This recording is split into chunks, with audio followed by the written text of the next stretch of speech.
Oke, assalamualaikum guys. Selamat datang di channel saya ini. Masih membahas tentang ketentuan-ketentuan baru tentang jalur masuk PTN. Nah, sekarang saya mau bahas tentang kelemahan dan kelebihan dari jalur masuk PTN 2023 ini. Nah, apa aja? Yuk kita simak videonya. Pak Nadiem Makarim selaku Mendikbudristek kan kemarin sudah melakukan transformasi besar-besaran nih terkait seleksi masuk PTN pada hari Rabu kemarin tanggal 7 September 2022. Nah, jadi dari mulai jalur senam PTN, SBMPTN, hingga jalur mandiri semuanya mengalami perubahan yang tujuannya adanya transparansi, keadilan, membuka kesempatan yang sama, serta memotivasi siswa nih supaya memiliki output skill yang multitask. Nah, kita mulai dari jalur SNMPTN nih. Dulu kan hanya mapel tertentu yang jadi pertimbangan diterima atau tidaknya. Kalau saintek kan ya IPA berarti fisika, biologi, kimia, tentunya matematika, bahasa Inggris dan bahasa Indonesia. Nah, sekarang semuanya. Dan ada persentase minimal 50%. Bisa juga ditambah dengan komponen pengali berupa dua mapel pendukung ada prestasi atau olimpiade ataupun portofolio untuk seni dan olahraga. Jadi kalau mau dapat sistem pengali atau komponen pengali, maka banyak-banyakin tuh prestasi-prestasi di bidang-bidang tertentu. Dan sekarang anak SMA kan sudah nggak ada penjurusan di kurikulum Merdeka ini. Jadi anak IPA ya bebas. Ya memang sudah banyak terjadi ya, dia masuk ke Saintek ataupun masuk ke Sosum. Cuma sekarang anak Sosum, anak bahasa, ada anak IPS, itu bisa aja ambil jurusan-jurusan IPA kalau memang dirasa mereka mampu. Oke. Lanjut ke kelemahan senam PTN 2023. Nah, setiap sekolah, karena kita kan menggunakan raport ya, pasti memiliki ketentuan atau kebiasaan atau kriteria yang beda-beda nih. Ada sekolah yang gampang ngasih nilai, ada pula sekolah yang pelitnya minta ampun sama nilai. Jadi sulit untuk membandingkan sekolah A, sekolah B, sekolah C meskipun grade-nya sama-sama grade A lah kayak gitu. Nah, dan karena yang dinilai itu semua mapel, maka siswa itu dituntut menguasai semuanya. Sehingga semua cara mungkin bisa dilakukan oleh siswa supaya di semua mapel tersebut nilainya tinggi sehingga bisa saja mengundang kecurangan-kecurangan atau bahkan bisa aja guru itu nepotisme nilai ya. Jadi karena faktor kedekatan ataupun entah karena masih family ataupun yang lainnya. Dan gimana dengan siswa yang sudah pesimis nih, nggak bisa nguasain semua mapel? Mereka cenderung memilih ya udah kita fake aja di SBMPTN. Kenapa? Karena hanya ujian TPS. Oke, kita lanjut ke oh ya sebelum ke SBMPTN apa sih keunggulannya di tahun sekarang dibanding tahun-tahun sebelumnya? Nah, kelebihannya di tahun 2023 ini prestasi. Nah, prestasi akademik itu lebih dihargai karena ataupun non akademik ya, karena sebelum-sebelumnya banyak terjadi kasus kayak juara internasional itu nggak keterima SNMPTN, juara OSN nggak keterima, juara LKTI ataupun juara yang lain itu nggak keterima. Padahal kalau dipikir-pikir ya, mereka dapat prestasi kayak gitu kan nggak mudah, nggak semua siswa itu bisa. Nah, harusnya ada apresiasi lebih lah. Nah, alhamdulillah sekarang sudah ada ketentuan dia bisa mendukung maksimal 50%. Nah, karena ada kayak gitu, maka persaingan itu lebih terbuka. Jadi semakin memberi kesempatan untuk semua siswa agar lebih berprestasi di bidangnya. Oke, kita lanjut ke jalur SBMPTN 2023 ini. Nah, bedanya dari tahun-tahun kemarin yaitu hanya ada TPS. Jadi nggak ada TKA, nggak ada fisika, kimia, ekonomi, sejarah, dan lain-lain sebagainya. Kita hanya fokus TPS, yaitu meliputi tes potensi kognitif, penalaran matematika, literasi. literasi bahasa Indonesia dan bahasa Inggris. Dan eh, untuk matematika sebetulnya bukan pure atau murni matematika ya, tapi lebih ke penalaran. Jadi kalau dilihat contoh soalnya kemarin yang dijabarkan oleh Pak Menteri itu memang beda sama sekolah atau sama yang sebelum-sebelumnya. Oke, terus apa sih kelemahan dari SBMPTN 2023? Nah, UTBK yang hanya menggunakan TPS itu akan membuat nilai antar siswa yang ikut ujian TPS itu sangat ketat dan bisa aja jomplangnya nggak jauh. Artinya antara pilihan A dan pilihan B itu atau jurusan A, jurusan C, jurusan Z dan lain-lain itu selisihnya nggak jauh. Jadi bisa saja nanti yang biasanya butuh nilai tinggi bisa aja nilainya sedikit ya. Contoh ya, kedokteran nih biasanya kan dipilih oleh anak siswa yang kemampuannya tinggi, anak yang pintar-pintar ya, yang mungkin bisa bisa bersaing di situ. Nah, bisa aja anak yang lain yang kemampuannya sedikit di bawahnya atau kemampuannya sedang itu mengira TPS itu nggak terlalu sulit nih. Jadi, ayo coba kita kedokteran. Jadi semuanya banyak yang memilih kedokteran, padahal alternatif-alternatif yang lain kan banyak kayak gitu. Sehingga bisa aja numpuk di kedokteran. Nah,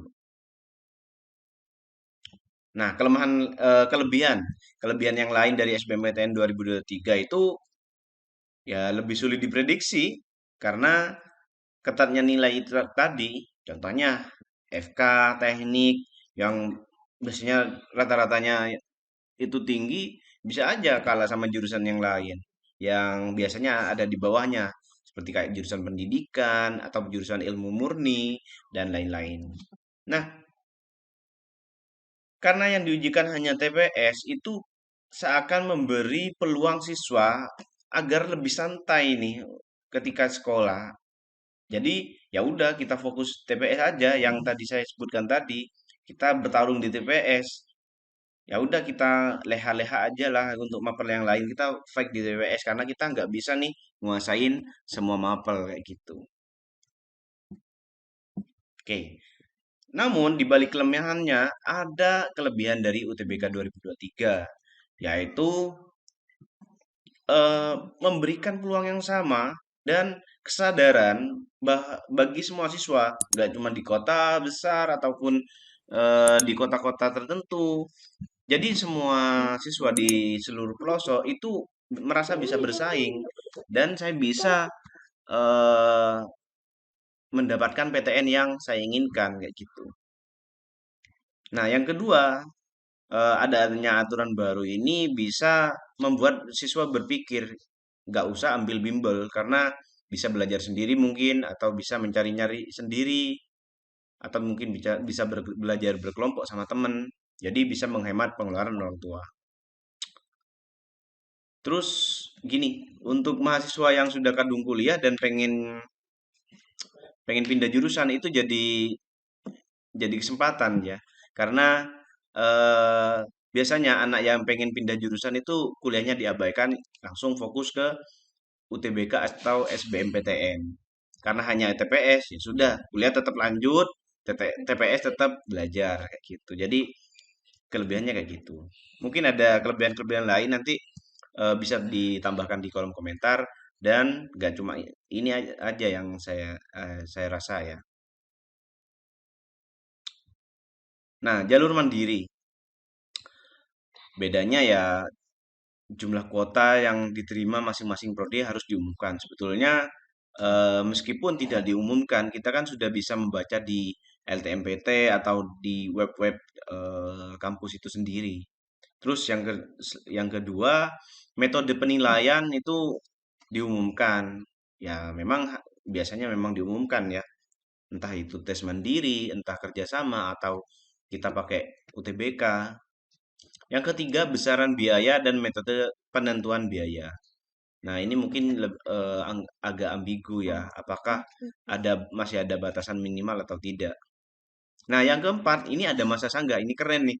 Jadi, anak yang nanti nggak lolos, itu bisa aja nanti dengan masa sanggah dia lolos. Masalahnya, apakah dia bisa menggeser teman-teman yang lain yang sudah dinyatakan lolos? Nanti bisa jadi problem lagi itu. Nah, alhamdulillah yang kelima sekarang sudah ada sistem pengawasan dan pelaporan yang wajib dimasukkan di setiap web-web jalur mandiri di masing-masing kampus ya. Namun pasti ada kelemahan juga kan. Ada ketentuan apakah masih ada besaran minimal atau tidak. Jadi kalau selama ini kan ada minimal 50 juta, minimal 100 juta, minimal 150 juta. Jadi karena ada batasan minimal, maka biasanya siswa atau orang tua siswa itu bisa mengisi di atas itu. Nah, yang 2023 itu apakah masih ada kata minimal ataupun tidak kayak gitu. Karena kalau masih ada kata minimal, ya semuanya bisa apa ya mengisi sesuai kemampuan. Dan apakah nilai uang sumbangan tadi itu bisa mempengaruhi hasil? Artinya kalau semakin besar sumbangannya maka tergerek sekian poin. Apakah ada kayak gitu? Jadi kalau misalnya masih ada, saya rasa ya sama aja. Kecuali sudah disebutkan kalau uang segini dapat tambahan poin segini, kalau uang segini dapat tambahan poin segini. Oke. Kalau ada kayak gitu sih keren menurut saya. Dan benar-benar terbuka untuk bersaing di jalur mandiri. Nah, kelebihan dari jalur mandiri 2023 pasti adanya transparansi itu penting sekali ya untuk semua siswa, orang tua dan semua peserta juga dan juga pengawasan juga gitu. Jadi adanya pengawasan, laporan itu penting sekali. Jadi kecurangan atau ketidakjujuran itu perlu diwaspadai sehingga di sini sangat bermanfaat sekali ya. Dan yang ketiga, kelebihannya memang itu ya, ada masa sanggah. Cuma masa sanggah apakah bisa menggeser yang sudah lolos ataupun menambah bangku ini saya rasa harus diperhatikan lebih. Kalau bisa menggeser yang sudah lolos itu nanti protes lagi kayak gitu kan. Nah, sebetulnya jalur mandiri ini memang problem ya, karena disitulah kampus itu bisa dapat duit sebesar-besarnya dari jalur masuk ini. Karena ketentuannya itu tidak ada batasan. Artinya karena sumbangan itu ada kata minimal, jadi bisa naik dan naik-naik lagi kayak gitu. Menurut saya sih untuk jalur mandiri mungkin lebih baiknya dibuat tanpa tes lagi dan eh, dibuat seperti sistem PPDB dulu ya. Jadi dengan nilai segini dia ada di peringkat berapa, nilai segini ada di peringkat berapa. Di sebelah kanannya mungkin untuk sumbangan sekian dapat poin berapa, apakah dia posisi bawah belum masuk dengan sumbangan yang banyak dia bisa naik kayak gitu. Cuma ya tetap lagi kalau balik kayak gitu kan balik ke semakin besar uangnya, semakin besar diterimanya di jalur mandiri. Atau gak usah gak usah kata minimal atau harus dipatok saja. Sepakat semua siswa di jalur mandiri, entah nilainya tinggi ataupun rendah, nilainya sekian. Contoh ke kedokteran, mau nilai tinggi atau rendah, ya sudah gak ada kata minimal maksimal. Langsung aja dipatok semuanya 150 juta. Cuma apakah kampus berani membuat kayak gitu?